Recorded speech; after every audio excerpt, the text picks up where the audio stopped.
Let's DIY one of the little wood crates from the Dollar Tree and one of their wood fence signs. I wanted to make a fun little carrot planter box with this. So the first thing I'm going to do is stain all of the wood pieces with some Antique Wax by Waverly. So I went over the fence first, making sure to get in between the fence panels. And I'm also going to use the Antique Wax by Waverly to stain the entire wood crate. I was making this for an Easter theme for my coffee bar, but it'd also be really cute for a tier tray or even alone as a shelf sitter. I just stained both pieces, hot glued the little fence panel into the wood crate, and then to reinforce that a little bit, I'm just going to cut down a popsicle stick and hot glue that to both pieces to make the back of this a little bit stronger.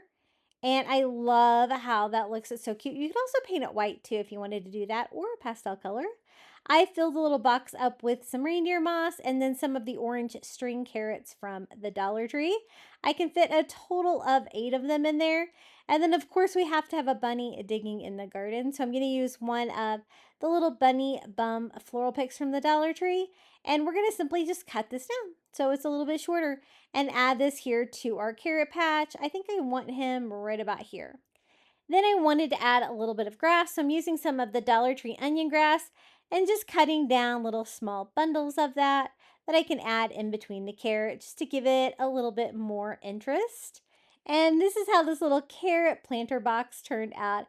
I think it's adorable and a fun way to use those little string carrots from the Dollar Tree.